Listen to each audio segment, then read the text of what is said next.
Des moments avec Dieu avaient un temps de réflexion pour chaque jour. 24 octobre. Sa seconde venue. Voici, il vient avec les nuées.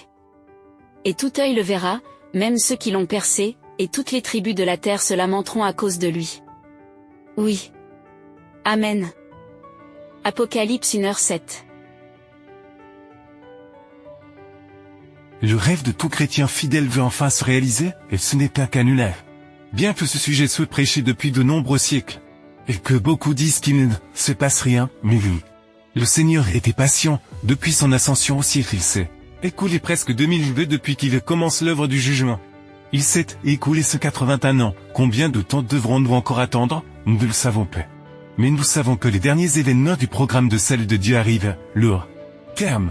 Nous nous trouvons actuellement au moment du jugement de Dieu, et de fin du jugement.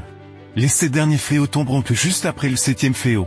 Les cieux s'ouvriront, le roi reviendrait avec ses millions d'anges saints, il serait revêtu de ses habits de roi du roi et le monde entier assisterait à cet événement glorieux. Les morts en Christ ressusciteront. Son Église, qui est fidèle à ses commandements et qui garde sa foi, combattra les puissances de Satan, voyant le Seigneur, ressentira le moment de la délivrance finale. Les justes se réjouiront, les pleurs seront terminés, mais les méchants trembleront de peur et mourront sur toute la surface de la terre. Des amis séparés depuis des siècles se retrouveront, ceux qui sont morts, ensemble.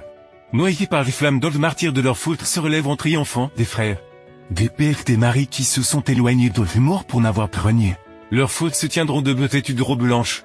Prêts à recevoir les couronnes de la victoire, les batailles de la vie seront terminées. Le mal ne pourra plus toucher ceux qui ont été rachetés pour toujours. Mais tous les chrétiens qui sont religieux aujourd'hui ne seront pas non. Tous, mais ceux qui gardent les commandements de Dieu, qui ont la foi de Jésus, ceux qui sont sincères et qui suivent le Seigneur de leur vie, qui ne cherchent pas de prétexte pour vivre dans la mondanité sans brasser de péché. Ceux qui ne sont pas occupés à juger les erreurs des autres, mais qui sont occupés à leur propre salut avec crainte et tremblement. Ceux qui ont lavé leurs péchés dans le sang de l'agneau se laisseront le peuple qui se conformera sauvé. Prenez garde, veillez et priez, telles sont les paroles que le Sauveur a prononcées à propos du temps de la fin et de sa seconde venue pour amener ses enfants fidèles à la maison.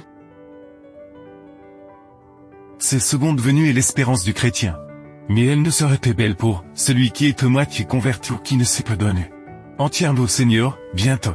Les événements du monde mettront à rude épreuve la foi et les décisions de chaque chrétien. L'évangile cesserait d'être prêché au monde lorsque les temps difficiles arriveront.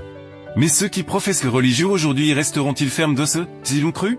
Cette seconde venue ne sera un triomphe que pour les personnes qui mettent Dieu au premier plan. Quelle décision prenez-vous aujourd'hui pour votre salut? Amen. Merci pour écouter cet audio. Nous vous invitons à partager avec votre. Contactez et visitez le site web. biblewell.com